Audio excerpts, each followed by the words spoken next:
Orbital Gardens, this is Mission Control. We are confirming acquisition of your signal. You are live in 5, 4, 3, 2... Hello and welcome to episode 44 of Gardeners of the Galaxy, the podcast for all of the sentient beings in the universe who have a passion for plants. I'm Emma the Space Gardener and I will be your host as we explore gardening on Earth and beyond.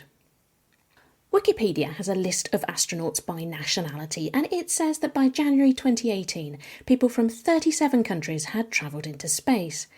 Most countries had only sent one or perhaps two astronauts, with most space travellers originating in the US or Russia. No doubt that will change as we get further into this new era of commercial spaceflight, but one of the things that I enjoy is seeing the astronauts on the International Space Station coming together and exploring their cultural similarities and differences. In the USA, May was Asian American and Native Hawaiian Pacific Islander Heritage Month, and as part of that, NASA released a video called What's on the Menu? Food and Culture on the Space Station, which you can find on YouTube. The video talks about the importance of food in Indian and Chinese cultures and the inclusive standard menu on the ISS. One of the truly wondrous things about Earth is the sheer diversity of life that it supports, and one of the ways we experience that is through the different foods and food crops in different cultures. So I was excited to see JAXA's Asian Herbs in Space programme, which sent 22 different herb seeds to the ISS in 2021. The list included sweet basil from Japan, celery and onion from Indonesia, pohutukawa from New Zealand, and that's a flowering tree in the myrtle family, red quinoa, sweet peppers, sunflowers and orchids from Taiwan, holy basil seeds from Nepal, and Australia sent seeds from its national flower, the golden wattle. One Giant Leap Australia chose to send the golden wattle seeds into space as part of a nationwide education programme comparing the growth of spaceflown and earthbound seeds, which came to be called What'll Happen to the Wattle. I've been closely following the journey of the wattle seeds into space and back down to Earth, so I'm thrilled that the mission specialist for this episode is Jackie Carpenter, founder and director of One Giant Leap Australia, who's here to tell us what has happened to the wattle. Before we hear from Jackie though, I would like to give a big shout out to the wonderful people who support this show with financial contributions that really do make a difference. From just £1 a month you can join our community of space gardeners and help me keep the astrobotany anecdotes flowing. Visit patreon.com/gardeners of the galaxy for more details.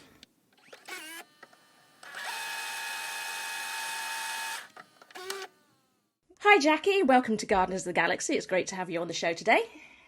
It's exciting, Emma. It's been ages. We've been talking or virtually emailing backwards and forwards, sending messages and going, this is a good date, and that didn't work. And so it's finally great that the planets have aligned and we're online. We are, yes. And this is probably the furthest conversation that I've had over Zoom because I'm in the UK and you're in Australia. So that, the magic of internet technology. Okay, so we're here today to talk about seeds in space because you are the founder and director of One Giant Leap Australia, and you are in the midst of, or you've sent seeds into space for Australian school children. So what made you consider a project using seeds in space? What happened was we were just asked by the Japanese Space Agency in the middle of a teleconference, Australia, do you want to send seeds to space? Okay. And before anyone could say no, I said yes. So my husband was kicking me under the table going, what have you signed up for?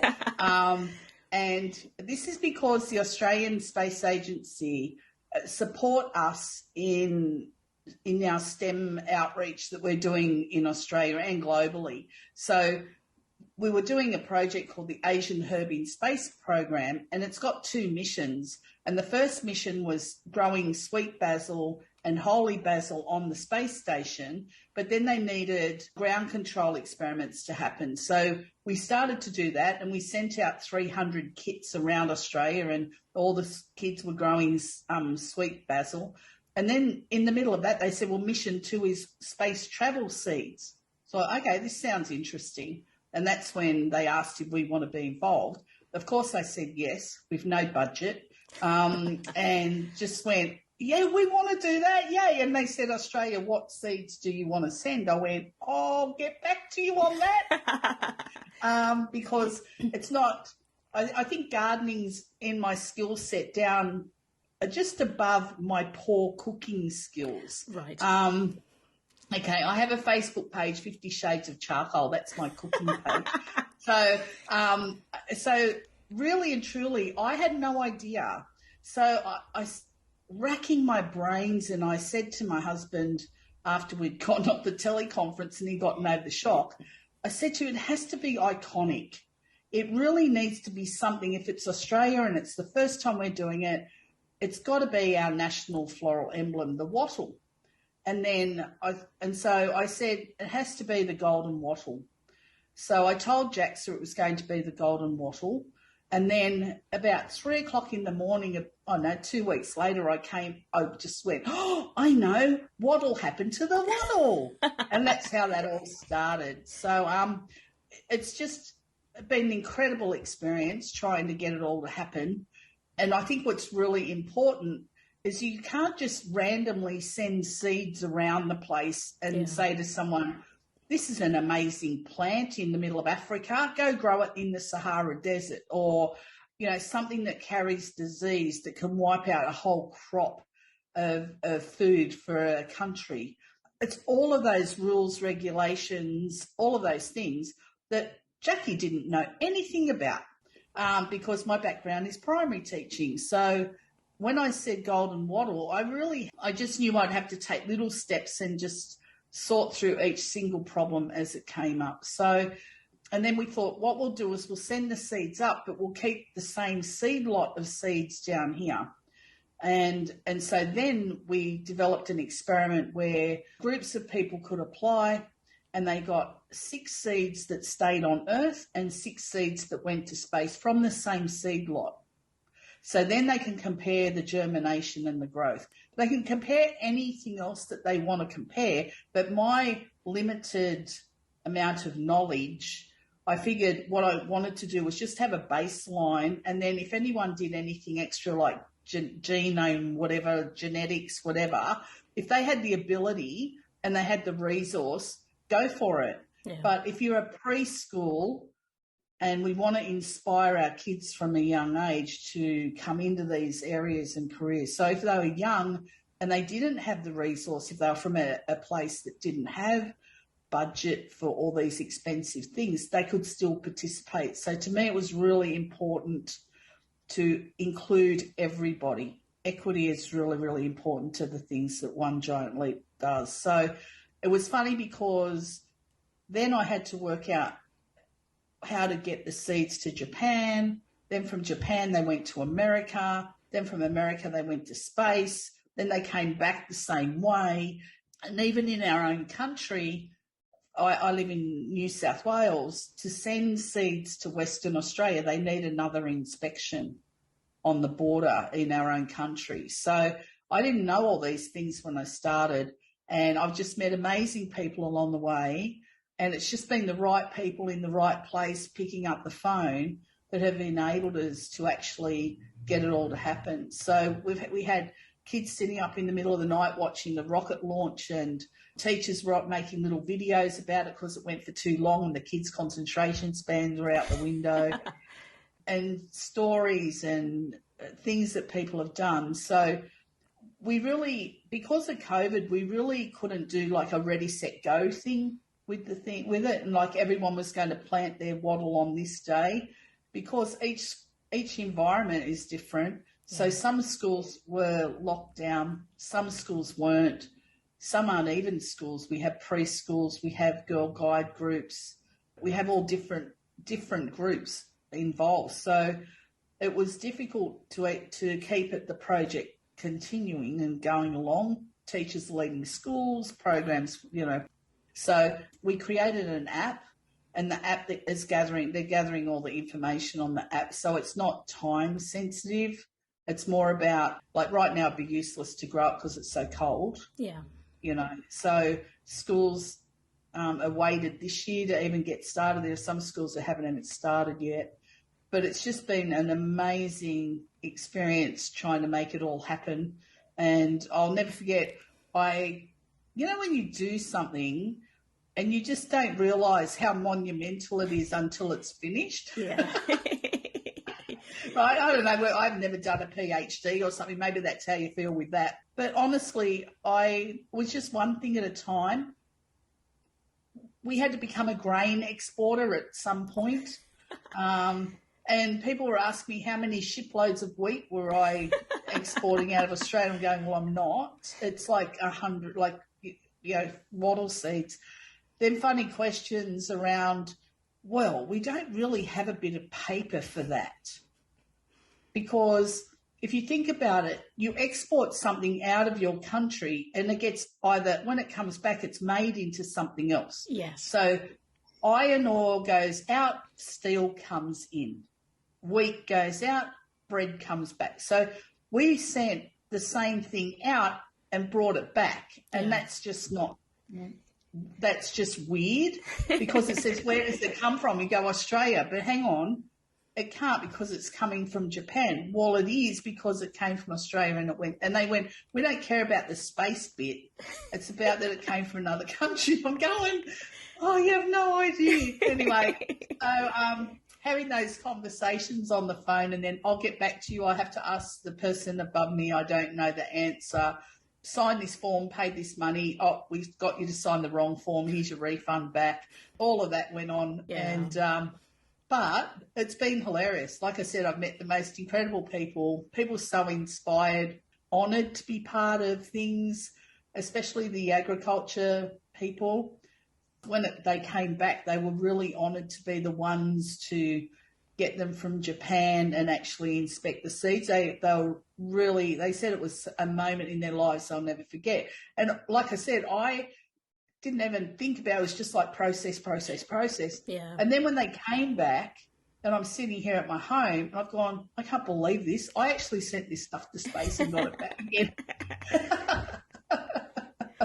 So, and this is what I said to the teachers: please do not just be in a rush to plant them. Yeah. Get the kids to hold them in their hand, take a photo, get your community involved, bring in the mums and dads and the grandmas and the gardener, whoever, let them all hold them. And because once you plant them, they're in the ground. You can't see them anymore. Yeah. Hold something that's come from space, that we sent to space and got back, and just think about, that's a seed that's going to grow into something. And I want you to stop and think and hold it and have a moment. And it was funny, I got an email the other day. This teacher said, you're not going to believe this, but I've lost one of my earth seeds. Like, these seeds are really little. And I said, oh. She goes, because we had 660 kids hold the, one disappeared. So they listened to what I said, and I went, oh, look, I'll send you some more, because the earth seeds are they're easy. Yeah. Yeah. So that was really, really funny. But these kids and the people involved, you sit around the table 20 years' time and you go, what was the monumental thing that you did? A lot of them are going to say, I actually grew something that we sent to space and came back again. And that's the core, like One Giant Leap Australia Foundation, I started it because I want people to have this really life-changing moment, and I want everyone to be able to have that moment if they want to. Yeah. It's been amazing. It's from my simple yes on a teleconference to having to find someone who's an expert in Wattle, and he's my Ask Jeffrey. Jeffrey is a gardener who contacted me and just really he collects seeds, and he went, could I have someone? I said, only if you could be my Ask Jeeves. Do you remember? Yeah, I do remember. Yeah.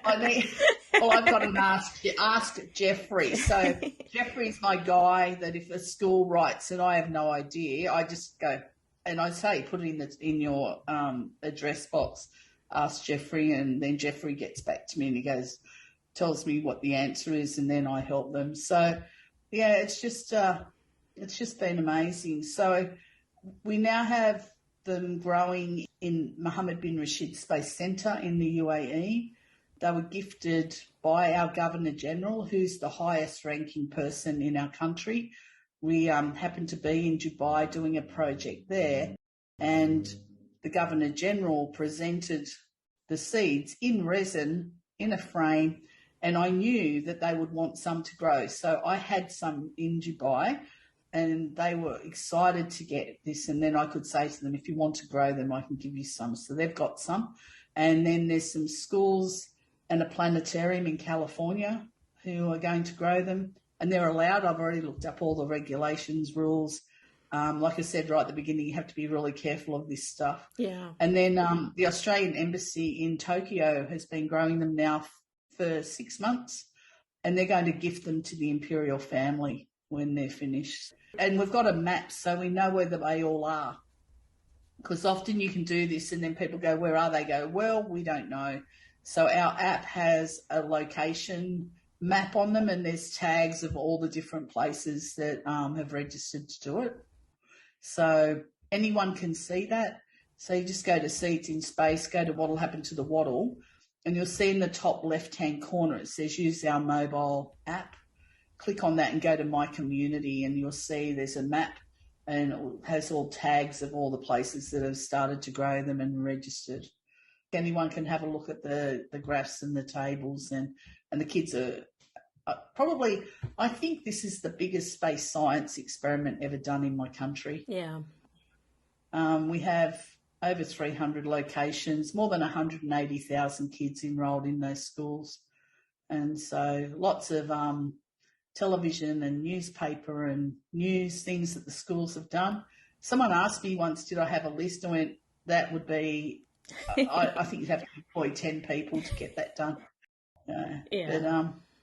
But yeah, it's certainly been a journey, an amazing journey. And then from that, we've got a project we're calling the Tulsi Project, where we're going to try and connect up schools to grow holy basil in different countries so that they buy their own holy basil seeds. I want to just have it so that they can compare it. So will the holy basil grow in your environment like it grows in mine?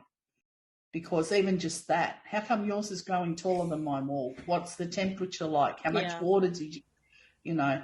And it starts that whole conversation, but it also starts a conversation about culture, and it talks about where people live, how they live, what their lives are like.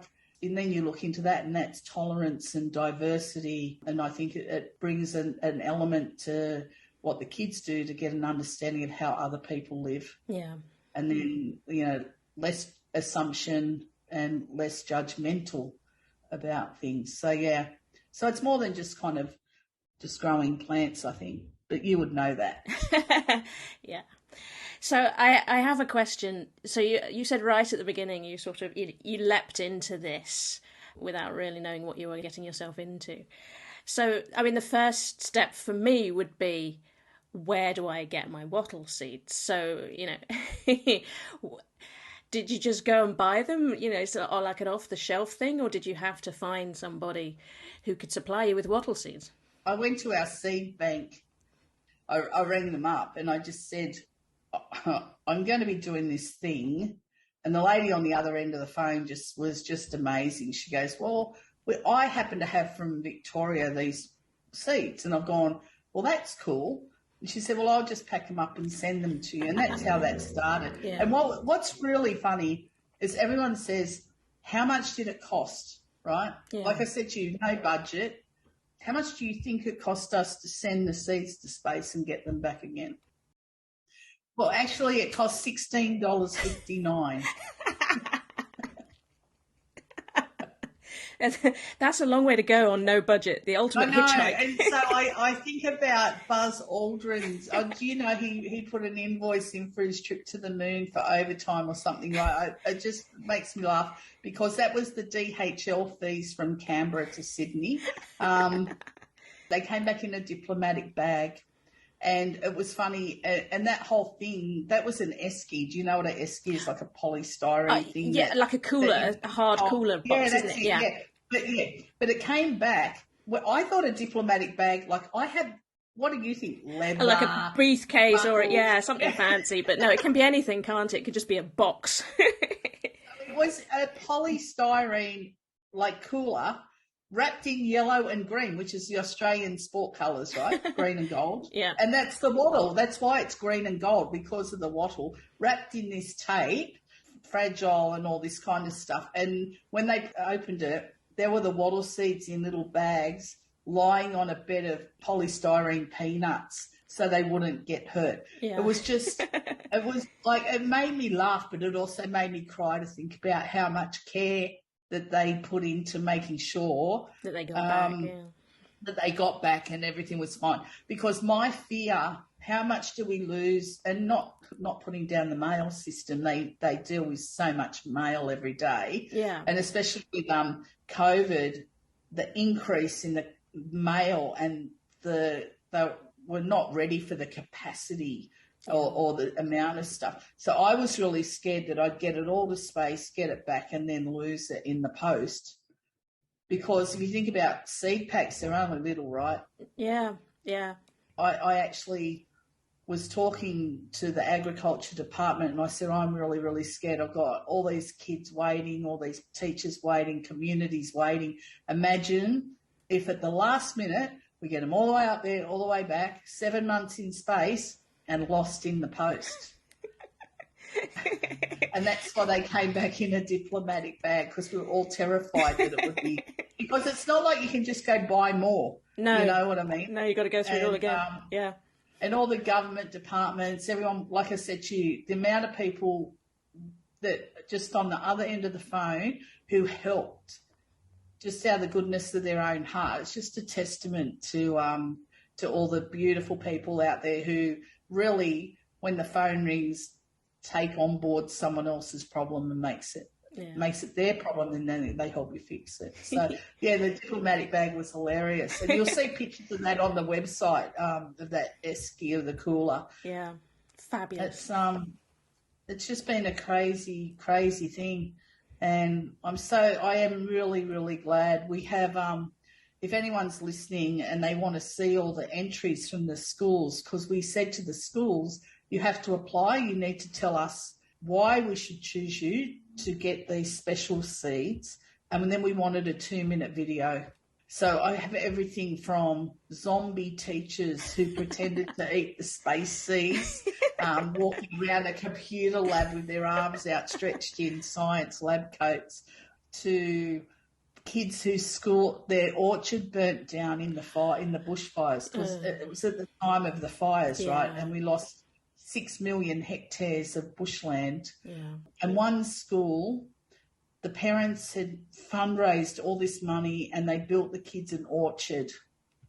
And it was amazing. And they opened it in November and it burnt down in December. Ugh. And so the video footage of WAMA School, QUAAMA, is up on our YouTube channel. And they say, this is our school, and it's still like smouldering. And then what really got me was they had to kind of cut trees and everything, because the trees had all burnt, so they cut them down. And then there was this big truck that was there getting rid of debris, and it actually fell on the framework of their orchard. So not only did the orchard burn down, but then all the framework of the orchard got squashed by the truck.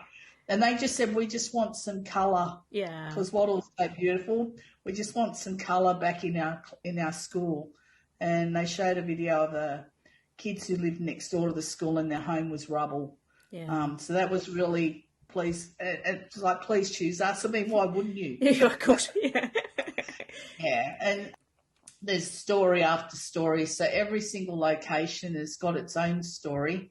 A school where their gardener passed away, and they want to plant the space wattle in his memory in a memorial grove as people walk past the school. Yeah. They're going to put a plaque there so people know. So it's not just about the science; it's the emotional attachment to gardening. Yeah. You know, and we know the mental health benefits. We know that long distance space travel, we need to grow stuff. But we also know that it is really good for you to smell those smells like the basil and those strong smells, because they give you memories of home and they give you memories of good things. And the whole project has just grown and grown. So we had Wattle Day on September the 1st in Australia, and I think that was waning a bit. And so what's happened now is, because everyone's growing the wattle, the patriotism has built, And there was one school, because kids are in lockdown, they painted wattle on rocks, and they called the project Wattle Rocks. And so you can see it in the news section of the Seeds in Space website. And they put all these rocks around the community, and the kids had to go out and find one. They could only take one. And if they found another one, they could move it. So you had all these kids actively out in the community trying to find these rocks. And they didn't just paint Wattle. They painted Where's Wally on them. They painted astronauts and Wattle. So I have a number of them here that I begged them, please send me some, because the teacher who painted them was awesome. So I have these rocks with an astronaut with Wattle everywhere on them. Lovely. There's a great memory. But that's going to happen continually with every location. They'll come up with different ideas, different things, and then we post it up, so we share that with everyone. And hopefully it'll inspire other people who are listening to maybe just try to do something, bring community together, bring a smile on people's faces, and, and have a bit of fun. And so the serious bit of this is if we know that nothing has happened to the wattle, like the first question on my website is, will aliens grow? Well, I don't know. We've never done this before. What if nothing happens? What if it's okay to have Acacia pygnantha, which is golden wattle? What if it's okay in space? What if we work out what seeds we can actually store up there, and we can create a space seed bank? Yeah. And then it's protected from everybody. I wasn't anyone who fully understood seeds and all of that, until I started to do this project. So if we can work on this, we could make a galactic seed bank, right? Yeah. That just floats around. I mean, you can have organisations responsible, not governments, Yeah. It could really make a huge difference. Because you asked me, where did I get my seeds from? I got them from a seed bank. Yeah. What if I can't do that anymore? Yeah. What if something happens in the future where we don't have any of that seed left? It's a very sobering thought. That's species annihilation. But I was also thinking about it when we had the seeds in space. Yeah. Around, could we store them in space? Yeah, because as you say, it's not just the biodiversity that you lose and that sort of genetic heritage, it's the culture that goes around it as well. And that's why we have the Tulsi Project, which is holy basil, because holy basil culturally in the Asia region is really, really important. Yeah. Not just in cooking, but you'll find it in pot plants in front of people's homes. And so you lose the culture as well as the species. Yeah. And then if you look at our Indigenous people, and I don't just mean Australia's Indigenous people, they are tasked with looking after. Often it's a water hole or a plant or the environment. They're tasked with looking after that. The unimaginable loss that they would feel if they lost something that they were tasked with looking after. Yeah. Yeah. So it's just turned into this amazingly complicated project. Yeah. It's just amazing. So I'm so glad I said yes. And I was scared about saying yes, but I said yes anyway. So now it's like, well, now what? So we started the Tulsi Project. My next thing, and no one's listening, my next thing, I would love to do bees, put bees on the space station. Ah, yeah. How are we going to pollinate? How do you pollinate fruit? Yeah, that was an interesting question, because they did have to, when they grew the chili peppers, they did have to resort to manual pollination in the end, yeah. And so how do bees navigate around? Do they use the magnetic north? Do they use the horizon? Should we send stingless bees? What if an astronaut's anaphylactic and gets stung? They swell up in their spacesuit. Australia's got some pretty bizarre bees. We have this one that's blue, and it's like a blue stripy thing, but it's stingless. But it's also a loner, and so it doesn't need a hive. Yeah. So do we send stuff that's not a team player? Do we need rebel bees, the whole rebel alliance? I don't know. Anyway, so we're thinking like maybe bees. Maybe we should kind of see who's crazy enough to let one giant leap send bees to into space. I will look forward to that. Okay, so I mean, you're talking about, what your next projects are for One Giant Leap and the people on the ground. Have you ever thought about going into space yourself? Is it something you would like to do? No. I am more than happy with 2 feet on the ground. I have friends who are astronauts, actually. Greg Chamitoff, who spent 200 days on the space station. And I think I was sitting with him in a pub, and we were drinking, he was drinking what we call a fire engine, like a red lemonade, and I was drinking a Diet Coke. And we're sitting in this pub, and I asked him, what's it like to train for all those years, 10 years or so, and then do a spacewalk? Like, what does that feel like? And he said, well, you come out, you spin out of the hatch and you hold on, and they go stand by. So you're holding on to this thing and you're belting along with the space station. You're holding on. The only way you know you're moving is with your eyes, because you can look down, the Earth's moving, because your hairs on your face aren't moving, because when you walk and all that. And he said, and you look down, and I said, well, what do you think? Because I'd be thinking like, whoa, let me back in again, And he goes, you look down and you think kids, wife, work, everything, family, all your friends, security. He said, then you look out and it's pitch black, and it takes you all your energy not to let go to find out what's there. And I said, and that's why you're an astronaut and I'm not, because I would be clinging on for grim death, going like, oh, I had enough now. It's like being on a crazy roller coaster. I'd love to go to the edge of space and look down. Yeah. I'd love to do that. But to go and actually go and live on the moon, or I think I'm too old to actually even contemplate that, Yeah. Okay, so you personally don't particularly want to go to space, but if we dragged you there and said you can pack one plant in your hand luggage to take with you, what plant would you choose? I would choose a sunflower. Ah. Why? Because it's like the sun, right? If I'm somewhere and I've got this bright, cheery, big sunflower looking at me, and it's got lots of seeds, so it means I can grow not just one, but lots. Yeah. I could eat them when I'm hungry. Yeah. But more than that, easy to grow, something I probably couldn't kill. If it's too complicated, I wouldn't be able to do it. But just bright and yellow and cheerful, Yeah. And if we've got cockatoos or parrots or something, we can feed them the sunflowers too. So, Space cockatoos. It does have some bush tucker elements to it, but I think a sunflower. I think because it'd be easy. Yeah, it would be pretty. Yeah, I'm just now thinking, would a giant sunflower, how giant would it grow in space? Would it be the entire length of the space station?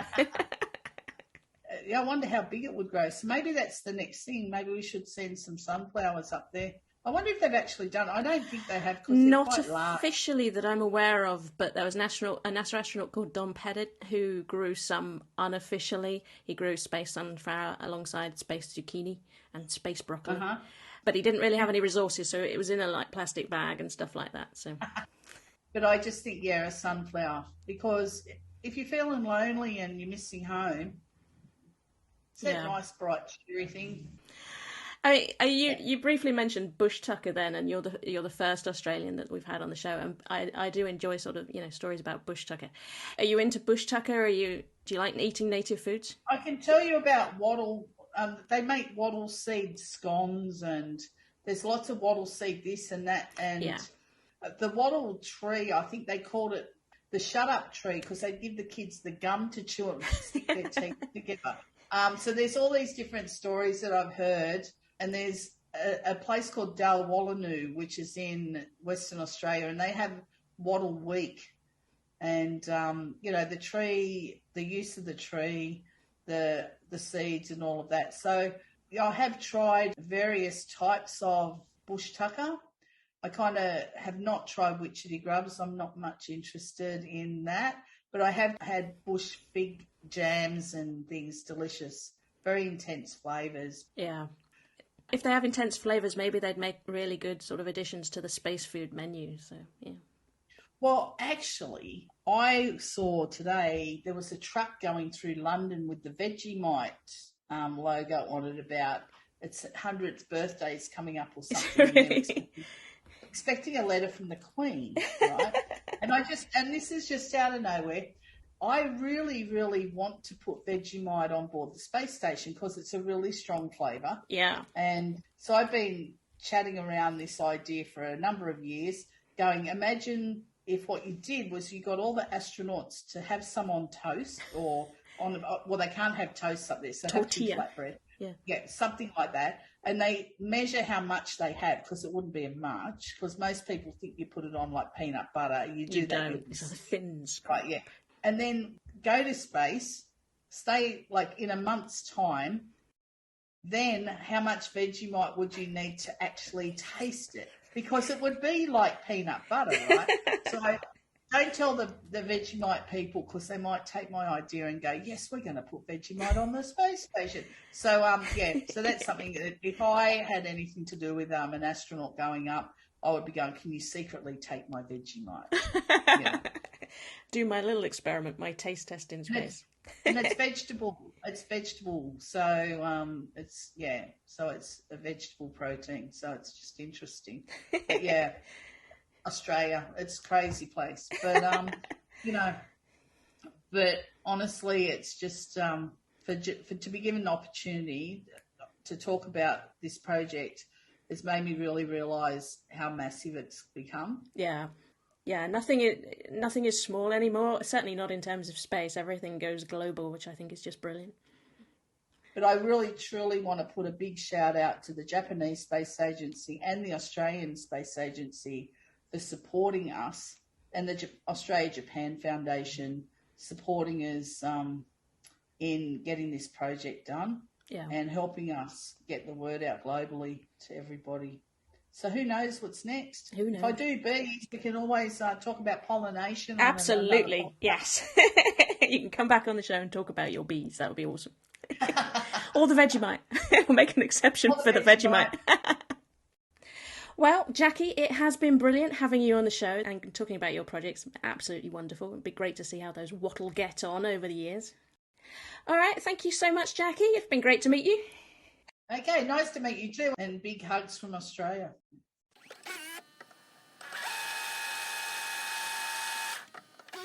Thanks again to Jackie for sharing her stories about wattle seeds in space. You can find out more via One Giant Leap Australia and the Seeds in Space website, and I'll put both of those links in the show notes for you. You'll find those on my website, which is theunconventionalgardener.com. I can hardly believe it, but later this month, Gardeners of the Galaxy will be celebrating its 2nd birthday. And for that, we've got a very special interview with Dr. Annalisa Paul, one of the team of scientists who recently conducted groundbreaking experiments growing the first plants in genuine moon rock collected during the Apollo missions. You won't want to miss that. In the meantime, that's it for this episode. Thanks again to my patrons for supporting the show, and don't forget you can sign up to the Gardeners of the Galaxy newsletter for new episode alerts and bonus astrobotany content. Thanks for listening. Goodbye. Orbital Gardens, this is Mission Control. Confirming termination of your signal. I have to tell you that the higher-ups aren't sure about running another allium experiment. They think there are too many leaks on board already.